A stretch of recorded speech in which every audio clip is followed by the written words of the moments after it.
대한민국에 제2의 한강의 기적이 있었다는 사실을 알고 계시나요? 1997년 12월 대한민국의 거리는 눈물로 얼룩졌습니다. 새벽 5시 서울역 지하보도. 한때 대기업 부장이었던 50대 남성이 신문지를 몸에 덮고 추위에 떨고 있습니다. 명함에는 여전히 이사라는 직함이 적혀 있지만 이제 그것은 아무 의미가 없습니다. 회사는 문을 닫았고 그는 갈 곳을 잃었습니다. 그의 옆에는 또 다른 실직자들이 줄지어 누워 있습니다. 양복 바지의 주름은 여전히 선명하지만 그들의 눈빛은 이미 희망을 잃었습니다. 같은 시각 한강 다리 위. 한 중년 남성이 난간을 붙잡고 서 있습니다. 주머니에는 아내에게 쓴 짧은 유서가 들어 있습니다. 그는 30년간 성실히 일했습니다. 단 한 번도 월급을 늦게 받은 적이 없었고 매달 빠짐없이 적금을 부었습니다. 하지만 회사가 부도나면서 모든 것이 한순간에 무너졌습니다. 강남의 한 아파트 단지.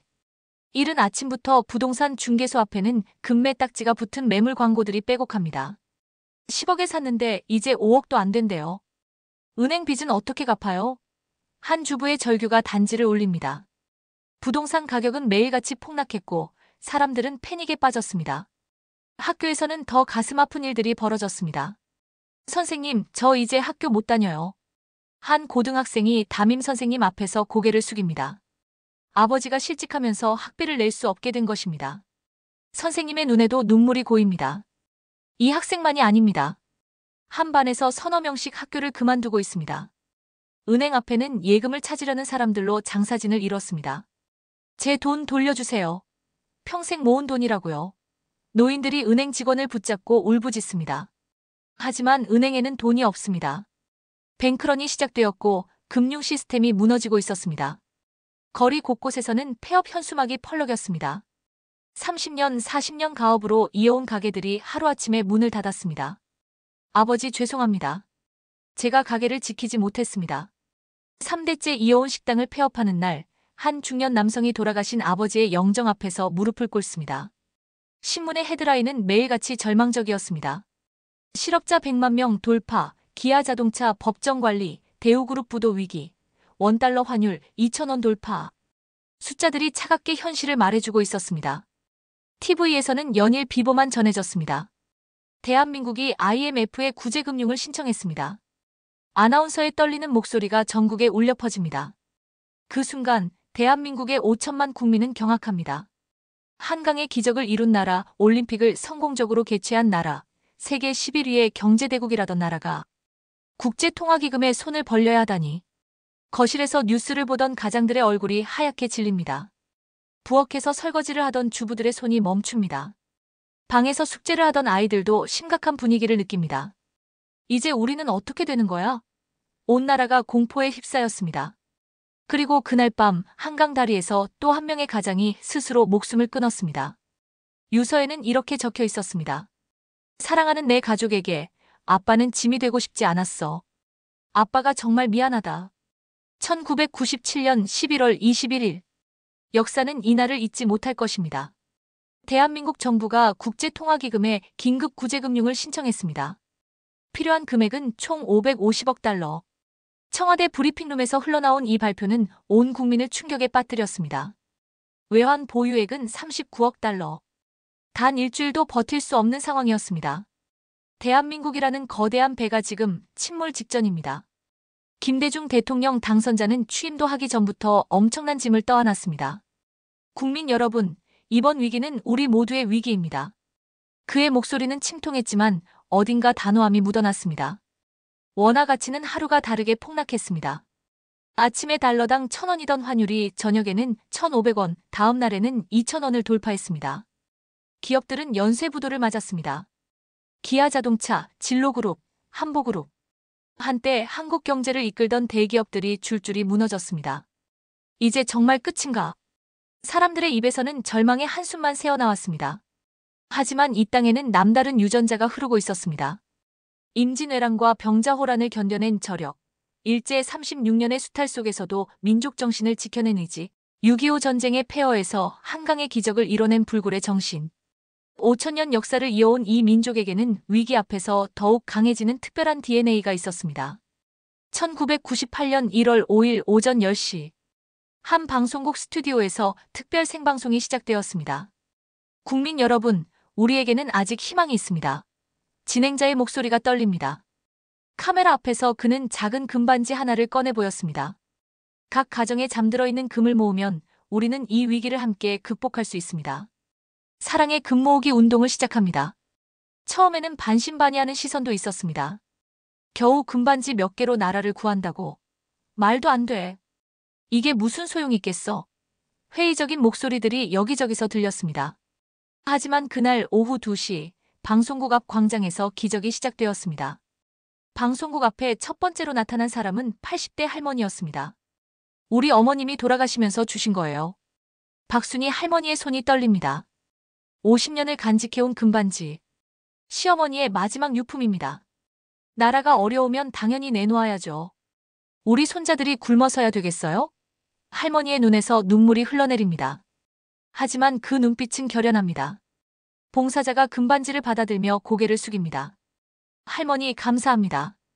정말 감사합니다. 그의 목소리도 떨립니다. 두 번째는 젊은 부부였습니다. 결혼한 지 1년 됐어요. 남편이 말합니다. 그들의 손에는 금으로 된 결혼 반지가 들려 있습니다. 반지는 또 살 수 있잖아요. 하지만 나라는 하나밖에 없어요. 아내가 웃으며 말하지만 눈가가 붉어집니다. 우리가 정말 사랑한다면 이런 때일수록 함께 희생해야 한다고 생각했어요. 그들은 서로의 손을 꼭 잡고 반지를 내놓습니다. 주변 사람들의 박수가 터져 나옵니다.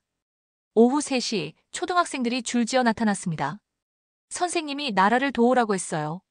아이들은 천진난만하게 웃으며 돌반지를 내밉니다. 태어났을 때 받은 소중한 선물입니다. 우리도 나라를 구할 수 있어요? 한 아이의 질문에 어른들의 눈에서 눈물이 쏟아집니다. 그래, 너희가 이 나라의 희망이란다. 한 중학생은 용돈을 모아 금반지를 샀습니다. 제가 직접 사서 바치고 싶었어요. 그 소년의 눈빛에는 어른 못지않은 책임감이 담겨 있습니다. 우리나라가 어려우니까요. 저도 뭔가 도와야 한다고 생각했어요. 저녁 6시, 줄은 점점 길어집니다. 수백 명, 수천 명의 사람들이 금을 들고 나타났습니다. 연예인들도 나섰습니다. 저의 금목걸이입니다. 방송에서 상 받을 때 받은 거예요. 한 톱스타가 카메라 앞에서 눈물을 흘립니다. 이게 제가 할 수 있는 최선입니다. 기업인들도 동참했습니다. 회사 창립 30주년 기념으로 만든 금패입니다. 한 중소기업 사장이 소중히 간직해온 금패를 내놓습니다. 회사는 어려워도 나라가 살아야 우리도 삽니다. 밤 10시가 되어도 줄은 끊이지 않습니다. 뉴스는 실시간으로 이 광경을 전국에 중계했습니다. 지금 방송국 앞에는 수천 명의 시민들이 금을 가지고 나왔습니다. 리포터의 흥분된 목소리가 전파를 탑니다. 다음 날 아침 대한민국 전역에서 똑같은 일이 벌어졌습니다. 부산, 대구, 광주, 대전. 모든 도시에서 금 모으기 운동이 시작되었습니다. 우리 부산 사람들도 뭔가 해야지. 부산 시민들이 들고 일어났습니다. 자갈치 시장의 아주머니들이 금팔찌를 내놓고 선생님들이 금시계를 기부했습니다. 서울만 하는 거 아니다. 우리도 한다 아이가. 대구에서도 마찬가지였습니다. 사과 과수원을 운영하는 농부들이 금반지를 내놓았습니다. 사과는 내년에 또 열리지만 나라는 하나밖에 없습니다. 광주에서는 5.18 유공자들이 앞장섰습니다. 우리가 피 흘려 지킨 나라입니다. 이제 우리가 다시 지킬 차례입니다. 그들의 결연한 의지에 온 시민이 감동했습니다. 강원도의 작은 산골 마을에서도 주민들이 금을 모았습니다. 우리 마을은 가난하지만 나라 사랑하는 마음은 누구에게도 지지 않아요. 70대 노인이 평생 모은 금반지를 내놓습니다. 제주도에서는 해녀들이 물질하다가 번 돈으로 금을 샀습니다. 바다가 우리를 먹여 살려줬으니 이제 우리가 나라를 먹여 살려야지. 지구 반대편 미국 LA. 새벽 2시 한인타운의 한 식당. 교민들이 긴급히 모였습니다. 조국이 위기에 처했습니다. 교민회장의 외침에 모두가 숙연해집니다. 우리가 비록 여기 살지만 우리의 뿌리는 한국입니다. 70대 할아버지 김모 씨가 일어섭니다. 나는 50년 전 고향을 떠났소. 하지만 한 번도 한국을 잊은 적이 없소. 그는 평생 모은 금시계와 금반지를 모두 꺼냅니다. 이게 내가 할 수 있는 전부요. 부디 조국이 다시 일어서길. 그의 목소리가 떨립니다. 눈에는 그리움과 애국심이 가득합니다. 뉴욕에서는 식당을 운영하는 교민이 장사를 접고 금을 모았습니다. 손님이 줄어들어도 상관없어요. 조국이 먼저예요. 토론토의 한인 교회에서는 특별 예배가 열렸습니다. 하나님, 우리 조국을 살려주소서. 목사님의 기도에 모든 교인이 아멘으로 화답합니다. 그리고 하나둘씩 금을 내놓기 시작합니다. 일본 오사카.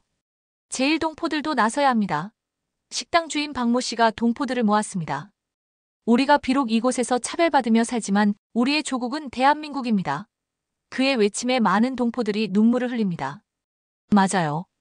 우리 아이들에게 떳떳한 조국을 물려줍시다. 중국 베이징, 독일 프랑크푸르트, 호주 시드니, 브라질 상파울루. 한국 사람이 사는 곳이라면 어디든 같은 일이 벌어졌습니다. 지구촌 곳곳에서 한민족의 심장이 하나로 뛰었습니다. 재벌 회장부터 노숙자까지 모두가 하나가 되었습니다.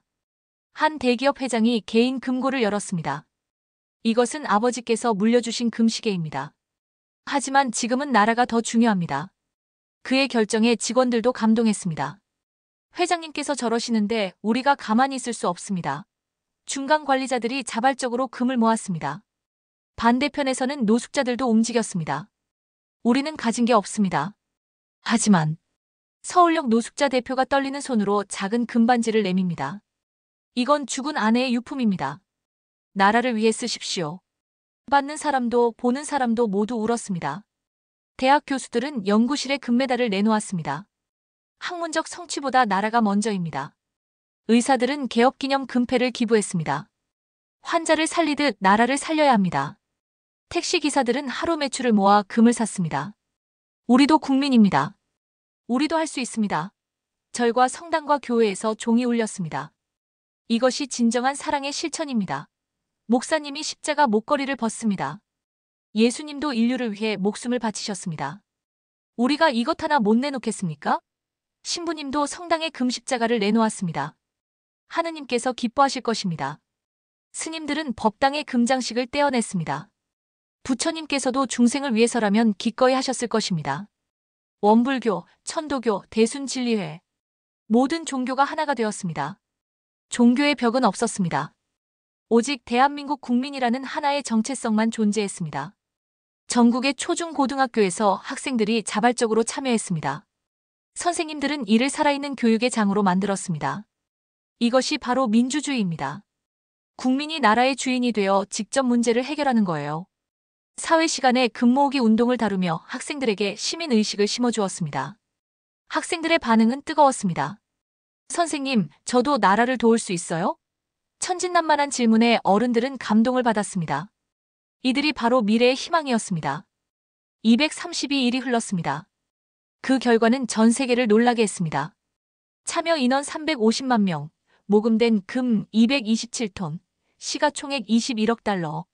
하지만 진정한 기적은 숫자가 아니었습니다. 한국인들이 보여준 단결력은 세계 어느 나라도 따라할 수 없다. CNN이 특집 다큐멘터리를 방영했습니다. 이것이 바로 코리안 스피릿이다. BBC도 찬사를 보냈습니다. 경제학 교과서를 다시 써야 할 사건이다. 하버드 대학 교수의 평가였습니다. 금 모으기 운동은 실질적인 효과를 가져왔습니다. 외환 보유고가 증가했고 대외 신인도가 회복되었습니다. 한국 국민의 의지를 확인했다. 국제신용평가기관이 등급을 상향 조정했습니다. 한국 국민의 단결력과 위기 극복 의지가 투자자들의 신뢰를 회복시킨 것입니다. 외국인 투자자들이 다시 돌아왔습니다. 한국에 투자하겠다. 기업들이 하나둘씩 정상화되기 시작했고 실업자들이 다시 일자리를 찾았습니다. 거리에서 사라졌던 웃음소리가 조금씩 돌아왔습니다. 서울역 지하보도에 누워있던 사람들이 하나둘씩 사라졌습니다. 다시 일자리를 찾은 것입니다. 학교를 그만뒀던 아이들이 책가방을 메고 등교했습니다. 은행 앞 장사진도 점차 짧아졌습니다. 대한민국이 서서히 숨을 쉬기 시작했습니다. 1999년 8월 23일, 드디어 그날이 왔습니다. 대한민국 IMF 구제금융 조기 졸업. 온 국민이 환호했습니다. 불과 3년 7개월 만의 일이었습니다. 전문가들은 최소 5년은 걸릴 것이라고 예상했지만 한국은 그 예상을 뛰어넘었습니다. 광화문 광장에는 수만 명의 시민들이 모여들었습니다. 태극기가 물결을 잃었고 대한민국 만세! 함성이 하늘을 찔렀습니다. 사람들은 서로 껴안고 눈물을 흘렸습니다. 기쁨의 눈물, 안도의 눈물, 자긍심의 눈물이었습니다. 25년이 지난 지금도 그날의 기적은 생생합니다. 227톤의 금보다 더 소중했던 것은 5천만 국민의 단결된 의지였습니다. 그 정신은 지금도 살아 숨쉽니다. 2002년 월드컵의 붉은 악마, 2020년 코로나 극복의 시민의식, K-팝으로 세계를 사로잡은 문화 역량. 모두 그날의 경험에서 나온 것입니다. 위기 앞에서 하나가 된 경험, 개인의 희생으로 공동체를 구한 기억이 한국인의 DNA에 새겨졌습니다. 금 모으기 운동이 가져온 또 다른 성과는 사회 통합이었습니다. 계층, 지역, 이념을 초월해 모든 국민이 하나가 되는 경험을 했습니다.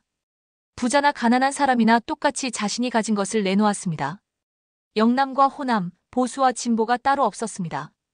오직 대한민국 국민이라는 정체성만이 존재했습니다. 훗날 전 세계를 휩쓴 한류 열풍의 정신적 뿌리도 이때 형성되었습니다. 위기를 극복한 자신감, 세계 어디에도 없는 독특한 문화적 역동성, 그리고 무엇보다 해낼 수 있다는 의지가 한국 문화 콘텐츠의 저변에 깔려 있습니다. BTS, 봉준호 감독, 손흥민 선수 등 세계 무대에서 활약하는 한국인들의 정신력은 모두 이때의 경험에서 나온 것입니다. 학교에서는 금 모으기 운동을 필수 교육 과정에 포함시켰습니다. 우리 역사상 가장 자랑스러운 순간 중 하나로 기록되며 애국심 교육의 산교재가 되었습니다. 부모들은 자녀들에게 이렇게 말합니다. 너희들이 이 나라의 미래다. 우리가 보여준 것처럼 어려울 때일수록 하나가 되어야 한다. 1998년의 금 모으기 운동은 단순한 경제적 사건을 넘어 한민족의 정신사에 길이 남을 대서사시였습니다. 절망적인 상황에서도 희망을 잃지 않고 개인의 희생을 통해 공동체를 구한 위대한 이야기였습니다. 우리가 하나가 되면 못할 일이 없다는 믿음은 이제 한국인의 DNA가 되었습니다. 이것이야말로 금 모으기 운동이 남긴 가장 큰 유산입니다. 대한민국 국민이라는 것이 이토록 자랑스러운 이유가 바로 여기에 있습니다. 우리는 불가능을 가능으로 만든 민족이며 기적을 일상으로 만든 사람들입니다. 그날의 기적을 기억하십시오. 그리고 그 정신을 다음 세대에게 전해주십시오. 우리에게는 세계 어느 민족도 따라올 수 없는 위대한 DNA가 흐르고 있으니까. 우리는 하나다. 대한민국이여. 영원하라.